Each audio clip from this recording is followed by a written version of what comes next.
हा तर आता मला सांग, जेव्हा तू माझ्या घरच्यांना भेटायला येशील तर काय करशील? पहिले पाया पडणार. हा, आणि त्यांना आई बाबा म्हणायचं. मम्मी पप्पा म्हटलं तर चालेल का? कसं ते मला सवय आहे ना. हा चालेल चालेल, पण एक गोष्ट लक्षात ठेवायची, मम्मी पप्पा गणपती बाप्पा. हा, आणि माझे भाऊ किंवा मित्र वगैरे भेटले तर कसं बोलणार? काय भाऊजी, अहो काय तुम्ही नवीन गाडी घेतली, पार्टी कोण देणार? आणि आमच्या बहिणीनं जरा कमी त्रास द्या. हा, हे परफेक्ट जमलंय. आमच्या एक मोठ्या काकू आहेत ज्या दिल्लीच्या आहेत, त्या भेटल्यावर कसं बोलणार? पाया लागू. अगं पायाला गु नाही ग, पाय लागू असं ते, पाय लागू. हा कळलं, पाय लागू आंटी. अगे आंटी काय, आंटी विंटी नको बोलू, आंटीचं तू काकू बोल, काकू चालेल, काकू चालेल.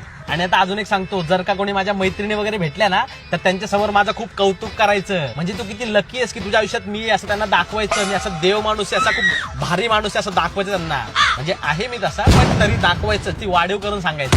कशाला? अगं म्हणजे तुझं ऐकून त्यांना कसं असं जळजळ मळमळ फळफळ होईल ना, आग लागेल त्यांना, मग ते त्यांच्या बॉयफ्रेंडला त्रास देतील. अच्छा हा डुक्कर. आणि सगळ्यांसमोर मला काय बोलणार? अहो धनी धनी. हा, हे झालं घरातलं. आता समजा बाहेर गेली, समज पाणीपुरी खायला गेलीस तर त्याच्याशी कसं बोलणार? एक्सक्यूज मी भैया, तीखा पाणी दो ना. ए तिखा पाणी मराठीत बोलायचं. ए भैया तिखट पाणी दे ना.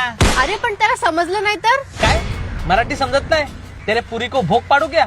अरे ग म्हणजे असं नाही बोलायचं, मस्करी करताय ग. हा, मग ठीक. हा, आणि समजा बाहेरचा एखादा रॅन्डम माणूस तुझ्याशी बोलायला आला तर काय करशील? काय बोलू? काय बोलू? बोलायचंच नाही, परपुरुषाशी बोलायचंच नाही. समजलं.